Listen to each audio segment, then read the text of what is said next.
संत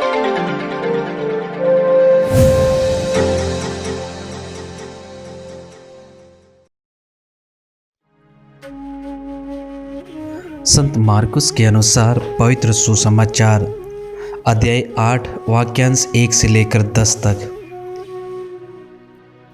उस समय फिर एक विशाल जनसमूह एकत्र हो गया था और लोगों के पास खाने को कुछ भी नहीं था। यीशु ने अपने शिष्यों को अपने पास बुलाकर कहा, मुझे इन लोगों पर तरस आता है। ये 3 दिनों से मेरे साथ रह रहे हैं और इनके पास खाने को कुछ भी नहीं है। यदि मैं इन्हें भूखा ही घर भेजूं तो ये रास्ते में मूर्छित हो जाएंगे।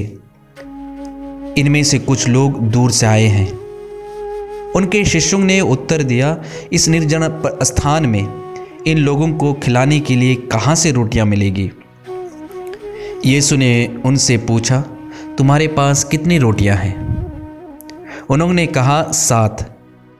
यीशु ने लोगों को भूमि पर बैठ जाने का आदेश दिया और वे 7 रोटियां लेकर धन्यवाद की प्रार्थना पढ़ी और वे रोटियां तोड़कर शिष्यों को देते गए ताकि वे लोगों को परोसते जाएं। शिष्यों ने ऐसा ही किया। उनके पास कुछ छोटी मछलियां भी थी।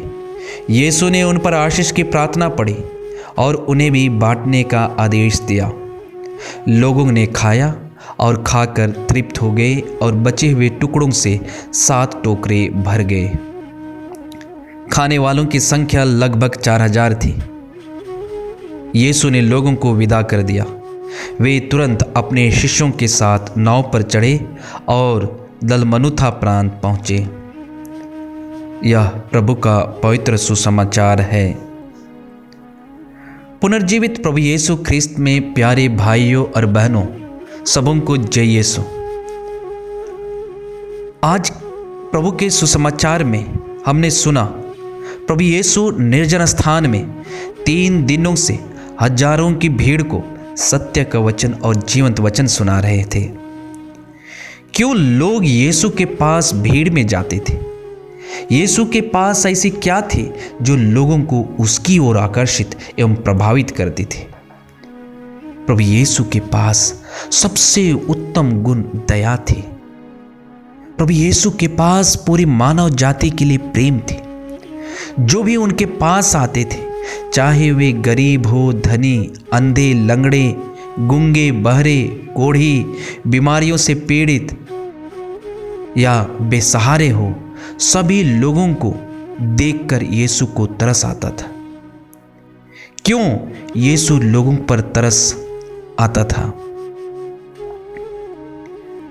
यीशु लोगों के ऊपर तरस करते थे क्योंकि बहुत सारे लोग बिना चरवाहे के भेड़ों की तरह थे।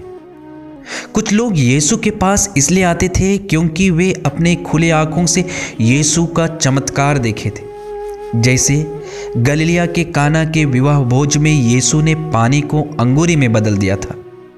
कुछ लोग यीशु के पास आते थे क्योंकि यीशु बीमारियों को भी चंगा करते थे। जैसे कफरनाहूम में एक पदाधिकारी का पुत्र जो बीमार था, उससे चंगा किए। जैरुस की बेटी जो 12 वर्ष से रक्तस्राव से पीड़ित थी, वह मरने को थी। यीशु उन्हें भी चंगा करते। एक कोढ़ी यीशु के पास दौड़कर आता है और कहता है, आप चाहे तो मुझे शुद्ध कर सकते हैं। यीशु उन्हें भी शुद्ध करते हैं। गलीलिया में समुद्र के पास एक बहरे गूंगे को भी यीशु ने चंगा किया।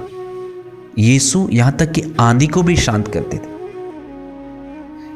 जिन लोगों ने यीशु को आंधी को शांत करते हुए देखे, वे आपस में कहते थे, आखिर यह कौन है? वायु और समुद्र भी इसकी आज्ञा मानते हैं। प्यारे भाइयों और बहनों, प्रभु यीशु आज के सुसमाचार में सिर्फ शिष्यों को पास बुलाकर क्यों कहा कि मुझे इन लोगों पर तरस आता है? यीशु शिष्यों को पास बुलाकर इसलिए कहा क्योंकि वह उन्हें ईश्वर की महिमा दिखाना चाहते थे।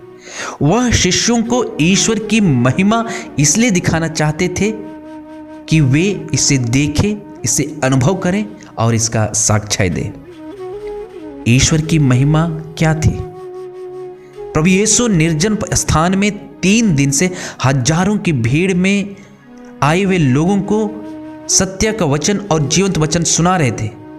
यीशु जानते थे कि उनके पास भोजन खत्म हो चुका है और यदि वह उन्हें भूखा ही घर भेजेंगे तो वे रास्ते में मूर्छित हो जाएंगे। इसलिए प्रभु यीशु उनके लिए भोजन का प्रबंध करते। इसलिए प्रभु यीशु वहां एक चमत्कार करते हैं। संत यूहन्ना के सुसमाचार अध्याय 3 वाक्य 35 में हम प्रभु यीशु को यह कहते हुए सुनते हैं, जहां प्रभु यीशु कहते हैं, जीवन की रोटी मैं हूं, जो मेरे पास आता है उसे कभी भूख नहीं लगेगी और जो मुझ में विश्वास करता है उसे कभी प्यास नहीं लगेगी। अतः यीशु उन पर दया दिखाकर उनकी यात्रा में मदद देना चाहते थे, क्योंकि जो दया करता है वह अक्सर दूसरों की सेवा करने आगे बढ़ता है। जो दूसरों को प्रेम करता है, जो दूसरों पर दया दिखाता है, वह प्रभु यीशु का सच्चा शिष्य है। जो दया करता है वह दूसरों का हित चाहता है। जो दया करता है वह दूसरों का भलाई चाहता है। और यह तभी संभव है जब हम स्वयं जिम्मेदारी लेते हैं। आमीन।